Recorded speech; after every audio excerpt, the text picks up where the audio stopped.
एक दिन मैंने शब्द पद बताया था ना, उसमें विकारी अविकारी है ये भी बताया था। उसमें कोई कंफ्यूजन तो नहीं है, सारी चीजें समझ में आई है, ठीक है। अच्छा, इसमें अभी दे रहा है कि रचना के आधार पर वाक्य का रूपांतरण, ठीक है। वाक्य आप जानते ही हो, वाक्य के दो भेद होते हैं, कौन कौन से? वाक्य के दो भेद होते हैं, हाँ, कौन कौन से? एक शब्द नहीं, वाक्य के एक उद्देश्य, हाँ, एक उद्देश्य विधेय, एक विधेय, ठीक है।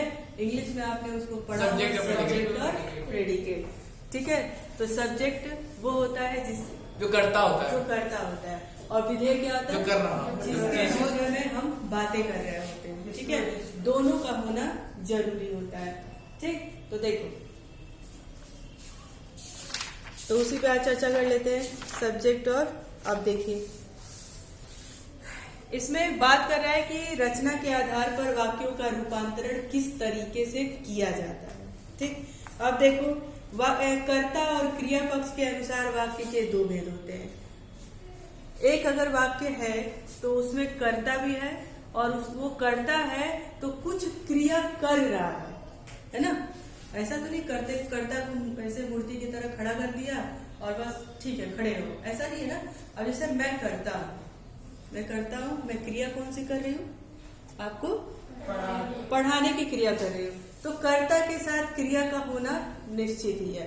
तो उसी को कहते हैं कि वो दो भागों में बटा हुआ है, किसमें? एक उद्देश्य और विधेय, ठीक है। अब देखो, हाँ, उद्देश्य के अंतर्गत कर्ता तथा कर्ता का विस्तार आता है। उद्देश्य के अंतर्गत कर्ता तथा कर्ता का विस्तार आता है कि ये कर्ता तो है और उसके और भी उसके बारे में जो बातें हो रही है वो विस्तार हो गया। और उद्देश्य क्या हो गया? विधेय क्या हो गया?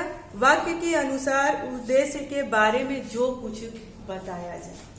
अब जैसे हम कह रहे हैं कि अध्यापिका आपको गणित पढ़ा रही है, ठीक है। अध्यापिका क्या है? करता है, यानी वो क्या है? उद्देश्य है। और उनके विषय में हम बता क्या रहे हैं? पढ़ा रही है। आई बात समझ में कि कैसे उद्देश्य है और कैसे विधेय है। यानी कर्ता और उस कर्ता के विषय में जो हम बताते हैं, तो कर्ता हमारा मेन मुख्य हो गया, मेन पॉइंट हो गया, ठीक। और उसके विषय में जो हम बताते हैं, यानी उद्देश्य के ऊपर विधेय क्या होता है? डिपेंड होता है। सब्जेक्ट अगर कोई है तभी तो हम उसके विषय में बात करते हैं। मेरे पास कोई सब्जेक्ट ही नहीं है तो हम बात क्या करेंगे? नहीं करेंगे ना। तो कर्ता है तभी हम उसके विषय में कुछ चीजें बताएंगे। आ गई समझ में? उद्देश्य और विधेय में कभी दिक्कत होगी? नहीं होगी, ठीक। और इसको अब किसी और वाक्य के द्वारा समझाने की जरूरत है? नहीं है ना, समझ लोगे ना, कोई दिक्कत नहीं है। अगर हो तो मैं फिर बताऊंगी, ठीक है। अब देखो, मैं दो करता हूँ तो एक वाक्य में दो कर्ता हो ही नहीं सकता। राम और श्याम स्कूल गए, तो राम और श्याम स्कूल गए, तो राम और अगर पूछेगा कि इसमें उद्देश्य क्या है, ठीक, तो आप बताओगे कि राम और श्याम उद्देश्य है। क्वेश्चन कैसे बनेगा? रेखांकित, दिए गए वाक्यों में रेखांकित शब्द क्या है? उद्देश्य है या विधेय है? तब आप बता दोगे कि राम और श्याम दोनों क्या है? उद्देश्य है। उनके विषय में हम बातें कर रहे हैं कि वो क्या कर रहे हैं? पढ़ने जा रहे हैं। मैम बताओ। हम एक वाक्य में दो उद्देश्य बनते? एक वाक्य में अब कैसे कहोगे कि राम और श्याम खेलने गए हैं और खेल रहे तो खेलते खेलते मार पिटाई कर रहे हैं?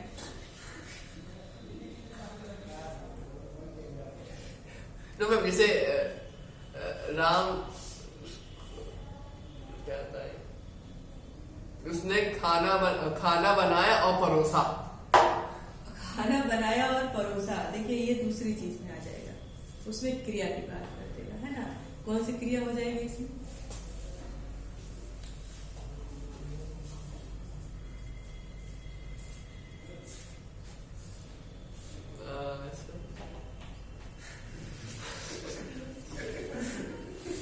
ऋषभ बताओ, अगर कोई वाक्य है कि राम ने खाना बनाया और परोसा, तो ये कौन सा कर्म हो जाएगा? एक साथ वो दो कर्म कर रहा है तो द्वित्व कर्म की बात हो जाएगी। इसलिए क्वेश्चन को पूछ करके आप अपने चैप्टर से भ्रमित मत होइए, है ना। इस चैप्टर में उसकी बात अभी नहीं करेगा, तो इस चैप्टर को समझ रहे हो तो इसी चैप्टर पे फोकस करो। और वो जो बात हो रही थी दो कर्मों की, वो बात हमारी हो रही थी आपके जो क्रिया पढ़ाया गया था, कर्त क्रिया, भाववाची क्रिया, कर्म क्रिया पढ़ाया गया था ना आपको, उसकी बात हो रही थी। वाच्य जब आप पढ़े थे तो ठीक है, लेकिन वाच्य को रचना के उसमें मत पिरोइए, नहीं तो दोनों क्या हो जाओगे, कंफ्यूज हो जाओगे। ठीक, तो सिर्फ अभी हम किसकी बात करेंगे, उद्देश्य क्या है और विधेय क्या है। उद्देश्य क्या है, जो मेन है, जो करता है।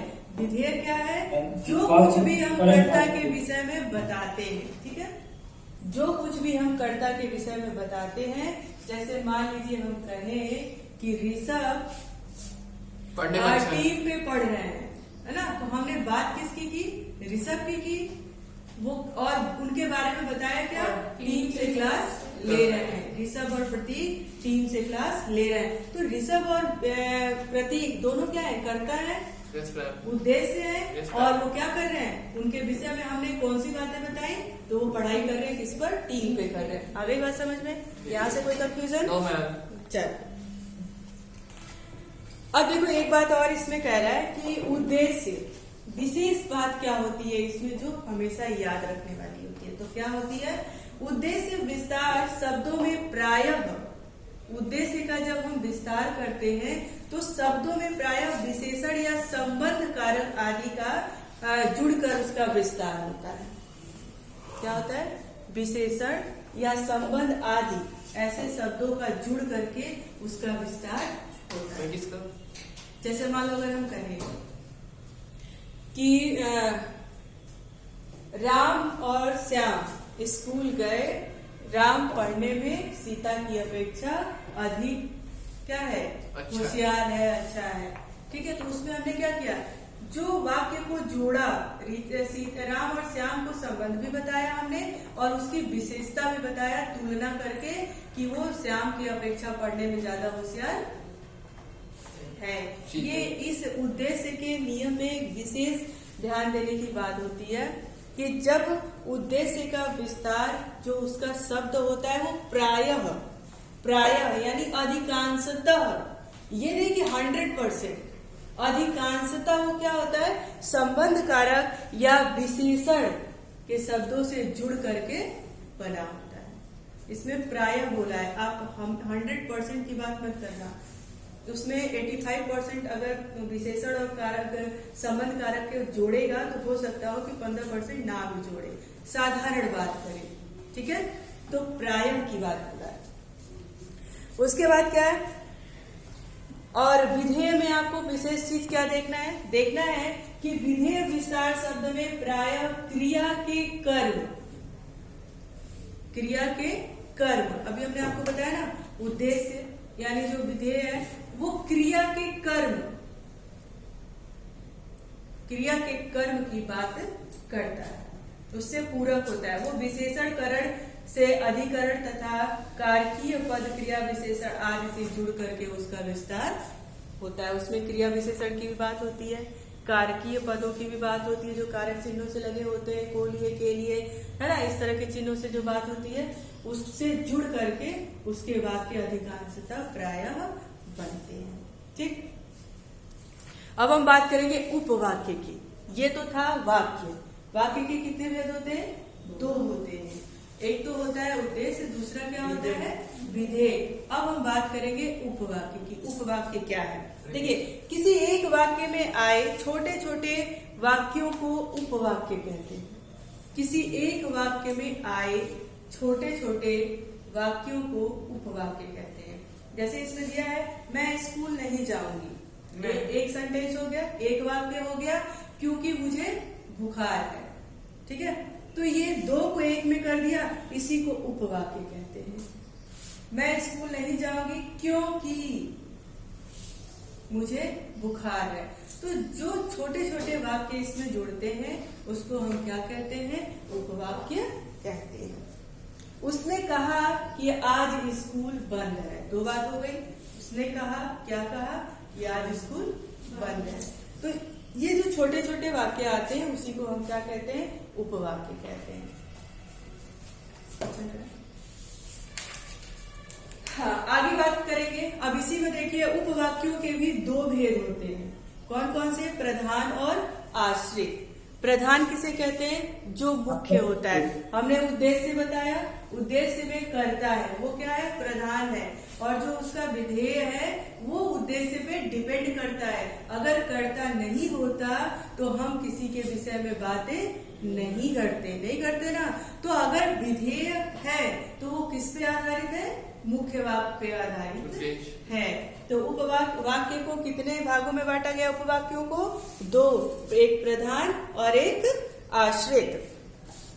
प्रधान वाक्य देखिए इसमें लिखा है, कहता है कि प्रधान उपवाक्य किसी दूसरे उपवाक्य पर निर्भर या आश्रित नहीं होता है। प्रधान उपवाक्य किसी दूसरे वाक्य पर आश्रित या निर्भर नहीं होता है। प्रधान उपवाक्य के अनुसार ही वाक्य की मुख्य क्रिया होती है। जैसे मैं उस लड़की को जानता हूं जो वहां पर बैठी है। अगर हम कह दें जो वहां पर बैठी है, तो क्या आपने आगे का सेंटेंस अपने आप से समझ लिया? नहीं समझा ना। तो इसीलिए कह रहे हैं कि जो प्रधान वाक्य होता है वो आश्रित वाक्यों पे डिपेंड नहीं करता, उस पे निर्भर नहीं होता है। वो अपने आप में एक अकेला काफी है। अगर मैं कह दूं कि मैं उस लड़की को जानती हूं तो एक सेंटेंस हमारा पूरा हो गया। जरूरी नहीं है कि जोड़ दिया जाए कि जो वहां पर बैठी है। लेकिन अगर जो वहां पर बैठी है उसको उपवाक्य की प्रधान वाक्य की जरूरत है, क्योंकि बिना वो उसके समझ नहीं सकता उसको। जो वहां पर बैठी है, ठीक है बैठी है, आगे की क्या बात है, क्या आप बताना चाहते हो, नहीं समझेंगे, है ना। तो जो प्रधान वाक्य होता है वो किसी पर निर्भर नहीं होता है। लेकिन जो दूसरा वाक्य होता है हमारा आश्रित, वो प्रधान वाक्य पर निर्भर होता है। अब जो लड़की वहां बैठी है, ठीक है, हमने तो कह दिया, एक वाक्य कह दिया जो लड़की वहां बैठी है। अब क्या बैठी है तो क्या, है ना। तो उसके आगे हमें प्रधान वाक्य के महत्व को समझना होगा कि मैं उस लड़की को जानती हूं जो वहां पर बैठी है। आ गया ना समझ कि आश्रित वाक्य प्रधान वाक्य पर डिपेंड है, लेकिन प्रधान वाक्य आश्रित वाक्य पर डिपेंड नहीं है। तो उपवाक्यों को कितने भागों में बांटा गया है? दो भागों में बांटा गया है। एक प्रधान जो अपने आप में स्वतंत्र है, उसको किसी की जरूरत नहीं है। एक आश्रित जो प्रधान वाक्य पर डिपेंड करता है। बिना प्रधान वाक्य के उसकी बातें पूरी नहीं हो सकती है। यहाँ तक क्लियर? किसी प्रकार की कोई हलचल? ठीक, चलिए ठीक है। अब आश्रित वाक्य समझाने की जरूरत है? नहीं। अब देखो आश्रित उपवाक्यों को भी तीन वर्गों में बांटा गया है। कौन कौन सा? संज्ञा, विशेषण और क्रिया। संज्ञा उपवाक्य, विशेषण और क्रिया विशेषण उपवाक्य। देखो कैसे। संज्ञा उपवाक्य क्या होता है? जो उपवाक्य प्रधान उपवाक्य की किसी संज्ञा, इसमें से ही क्वेश्चन बनते हैं, ठीक है। जो उपवाक्य प्रधान उपवाक्य की किसी संज्ञा या संज्ञा पद के स्थान पर आता है उसे संज्ञा उपवाक्य कहते हैं। जैसे उसे विश्वास था कि वह प्रथम आएगी।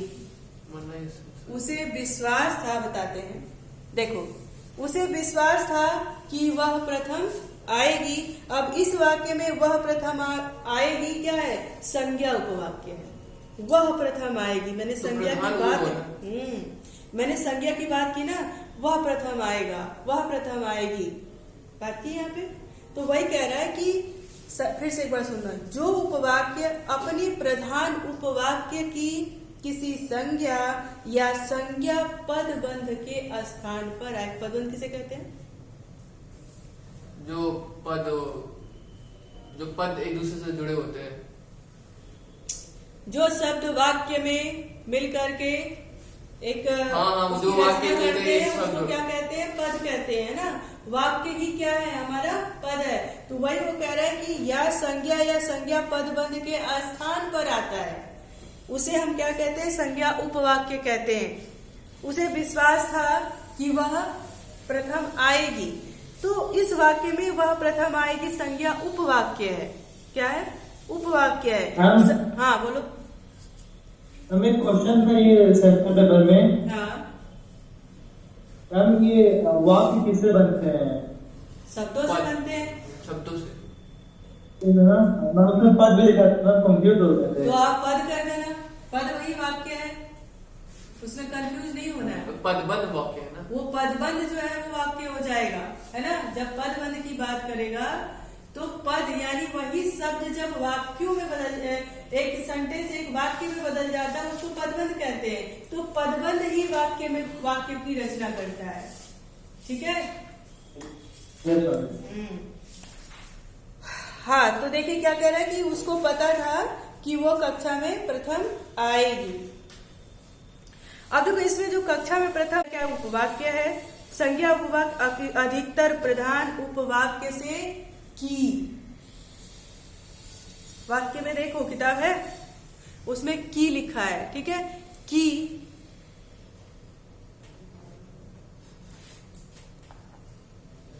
की योजक द्वारा जोड़े जाते हैं। यानी जब एक वाक्य की, का, के, में ऐसे योजक के द्वारा जब जोड़े जाते हैं तो उसको हम क्या कहते हैं? संज्ञा उपवाक्य कहते हैं। और जब वो संज्ञा पदबंध के स्थान पर आता है तो वो संज्ञा उपवाक्य हो जाता है। आया समझ में? आया कि नहीं आया? संज्ञा उपवाक्य। जो उपवाक्य किसे कहते हैं? छोटे छोटे वाक्य जब वाक्य में आते हैं उसको हम क्या कहते हैं? उपवाक्य कहते हैं। ठीक है। तो इस वाक्य में भी आया है कि उसे विश्वास था। दो वाक्य है, उसे विश्वास था अगर हम की हटा दें वहां से वह प्रथम आएगी, एक हो गया, और उसे विश्वास था, एक हो गया। लेकिन की योजक चिन्हों के द्वारा उसको हमने जोड़ दिया कि उसे विश्वास था कि वह प्रथम आएगी। तो उपवाक्य हुआ, एक दो कई उपवाक्यों से जुड़ा है, वो उपवाक्य हो गया। अब की योजक चिन्हों के द्वारा हमने उसको जोड़ दिया है और वह प्रथम आएगी, तो वह क्या है? संज्ञा उपवाक्य है। समझ में नहीं आया? संज्ञा कहते किसे है? संज्ञा किसे कहते? किसी व्यक्ति हमें तो वाक्य कहते हैं। हाँ, तो वह कौन है? यहाँ सर्वनाम की बात नहीं हुई। देखो वह सर्वनाम की बात यहाँ पे हुई नहीं है, यहाँ पे सिर्फ संज्ञा की बात हुई है। और संज्ञा सर्वनाम का प्रयोग कब होता है? संज्ञा के स्थान पर होता है। लेकिन यहाँ पे हमने वह किसी व्यक्ति की बात की है, तो अभी संज्ञा उपवाक्य की ही बात कर रहे हैं। यहाँ पे सर्वनाम की चर्चा हो ही नहीं रही है, क्योंकि नियम हमारा क्या कह रहा है? नियम हमारा, रूल हमारा यही कह रहा है कि आश्रित उपवाक्य के 3 भेद होते हैं और उन भेदों में सिर्फ संज्ञा विशेषण और क्रिया विशेषण की बात की है, सर्वनाम की बात नहीं की है ना। क्वेश्चन में भी आपसे वो नहीं देगा, ना ऑप्शन में देगा ना क्वेश्चन में सर्वनाम की बात करेगा। तो वह हमारी क्या है? वह लड़की क्या है? लड़की की बात करें तो लड़की संज्ञा हुई ना, सर्वनाम की बात ही यहाँ पे नहीं हुई है। ठीक है। तो इसलिए संज्ञा उपवाक्य में है, क्योंकि उस लड़की की बात हो रही है, वह लड़की बात हो रही है, तो वह लड़की क्या हो जाएगी? लड़की है तो वो संज्ञा ही है, तो यहाँ पे संज्ञा उपवाक्य हो जाएगा। अब देखो यहाँ पे किसी व्यक्ति की बात की गई है तो संज्ञा ही, किसी भी व्यक्ति, वस्तु, स्थान आदि के नाम को क्या कहते हैं? संज्ञा कहते हैं। या फिर हम जिसको भी छू सकते हैं, देख सकते हैं, उसको सबको क्या कहते हैं? संज्ञा कहते हैं। आप भी संज्ञा हो, ये भी संज्ञा, ये भी संज्ञा, वो भी संज्ञा, वो भी संज्ञा, सब संज्ञा। जितने चीज को हम देख रहे हैं, सुन रहे हैं, छू सकते हैं, वो महसूस कर सकते हैं, वो सब क्या है? संज्ञा है। ठीक है। हवा भी संज्ञा मैम। हवा को हम देखते नहीं है, महसूस करते हैं, सिर्फ महसूस करते हैं। हवा देखा है? देखा है? है ना। और जिस तरह से हर चीज का संज्ञा सर्वनाम हम नहीं बता सकते, हर चीज का तत्सम और उपसर्ग नहीं हो सकता है, उसी तरह से हर चीज को लॉजिकली इसमें नहीं ला सकते। ठीक है, तो आप देखो यहाँ पे हमने किसी व्यक्ति की बात की तो वो संज्ञा हो गया। अब इसमें कहता है विशेषण, अगर उसी व्यक्ति की विशेषता की बात हम करें तो वो क्या हो जाएगा, विशेषण उपवाक्य हो जाएगा। कैसे हो जाएगा, देखिए कहता है कि यह वही लड़की है जो कक्षा में प्रथम आई थी। ये वही लड़की है जो कक्षा में प्रथम आई थी। तो हमने उस लड़की की बात की लेकिन उस लड़की की विशेषता को बताया। कक्षा में प्रथम आई थी तो उसकी विशेषता हो गई ये वही लड़की है जो कक्षा में प्रथम आई थी। यानी इस लड़की की विशेषता क्या है कि पूरी कक्षा में ये प्रथम आई थी। तो वो क्या हो गया, विशेषण उपवाक्य हो गया। और क्रिया विशेषण यानी उसके क्रिया काम की ही विशेषता जो बताए उसको हम क्या कहते हैं, क्रिया विशेषण कहते हैं। अब देखो जहां जहां हम गए हमारा आदर सत्कार हुआ। एक ही शब्द अगर 2 बार आता है तो वहां पर क्या होता है, क्रिया विशेषण होता है। आदर और सत्कार, सत्कार को क्या कहते हैं, सत्कार में किसी को आदर ही देना होता है, मान सम्मान करना भी होता है और आदर भी होता है। यानी उस सत्कार की भी विशेषता बता रहा है। सत्कार किया, आदर किया और उसका एक और आदर लिख दिया, उन्हें क्रिया की भी विशेषता बता रहा है। तो वहां पर क्या हो गया, क्रिया विशेषण हो गया। आई बात समझ में। एक जगह संज्ञा उपवाक्य में संज्ञा की बात कर रहा है, वही लड़की है, उसे क्या कहता है, वो कहता है कि मुझे विश्वास था कि वह प्रथम आएगी।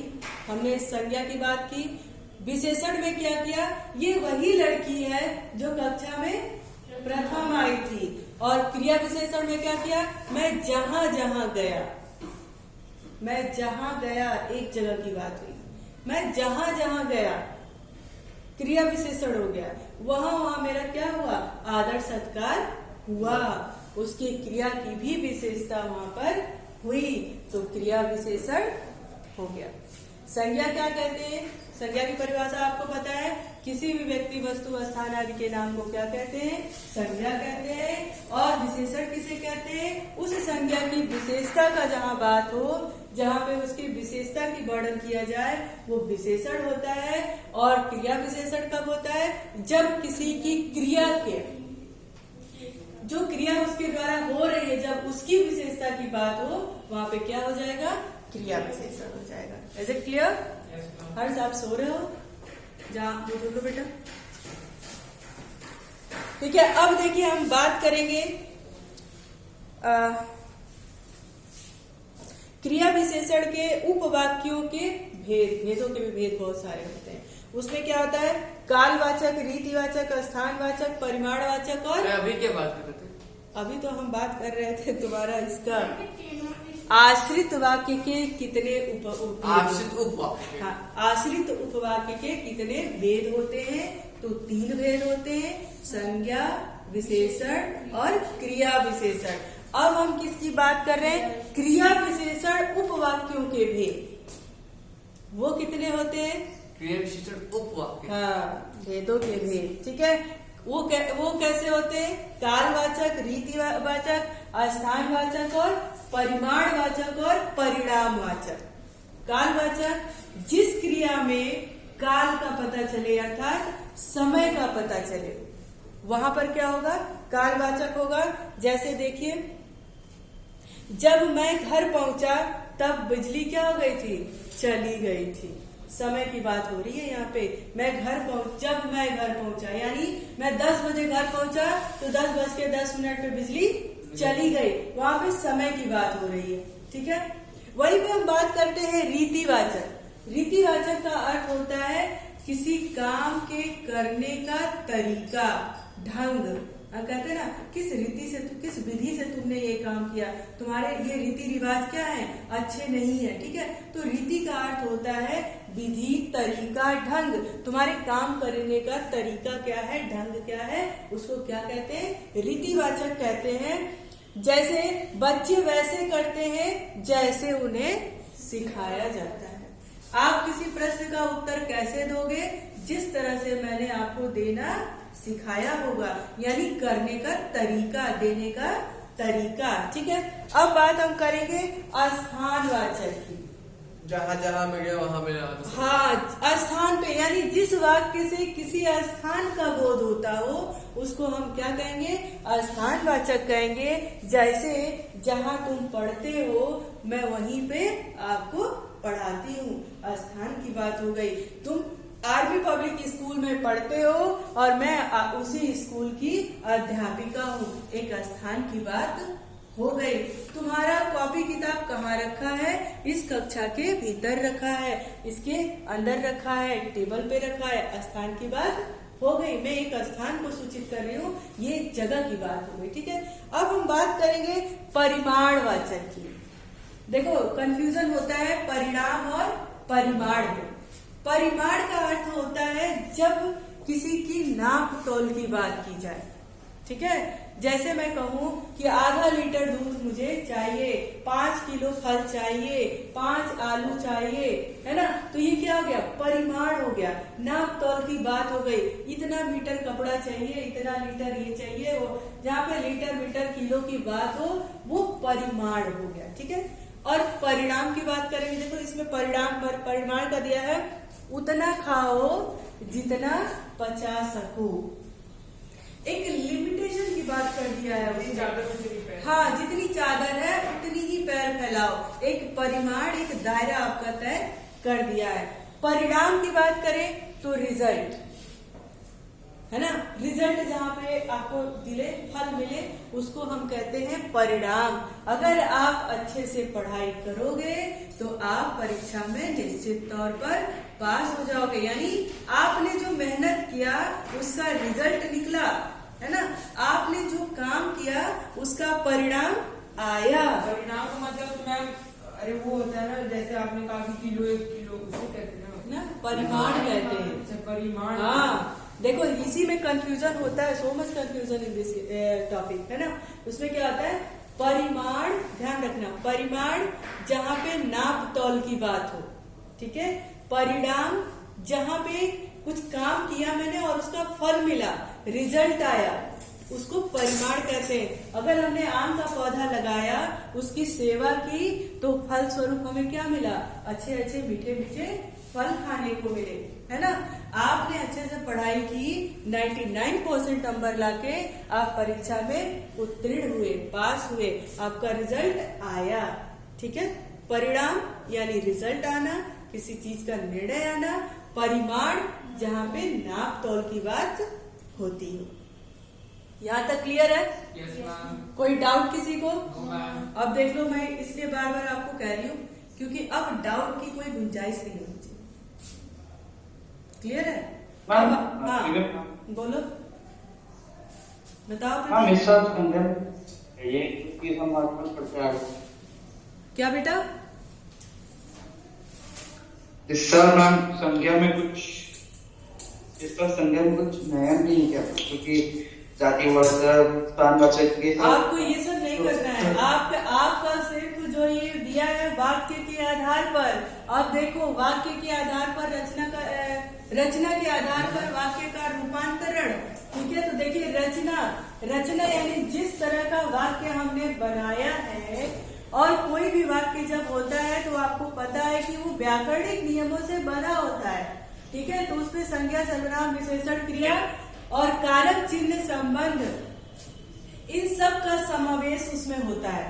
ठीक है, इसलिए हम उसके आधार पर उस रचना को डिस्क्राइब करते हैं कि क्या उसमें है। ठीक है, तो यहाँ पे उसको जातिवाचक, एचवाचक, वो जब पद परिचय अगर पूछेगा, अगर किसी वाक्य का पद परिचय आएगा, उसमें आपको अगर सर्वनाम है तो कौन सा सर्वनाम है, काल है तो कौन सा काल है, संज्ञा है तो किस तरह का है ना, तो उसमें अलग अलग चीजें पूछी जाती हैं।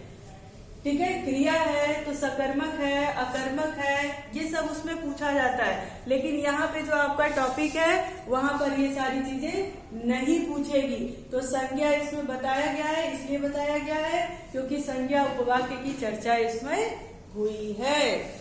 क्लियर है? अब बिल्कुल टॉपिक से मत भटकिएगा बच्चा इस समय। अलग से मैं उसकी जानकारी अगर आपको चाहिए होगी तो मैं दे दूंगी, पर इस सिलेबस के अंदर उस टॉपिक से भटकिएगा नहीं तो हमेशा कंफ्यूजन में रहेंगे। ठीक है, आई बात समझ में? Thank you ma'am. बात समझ में आई कि नहीं आई ये बताओ, थैंक यू बाद में बोलना। हाँ हाँ मैम। आ गई?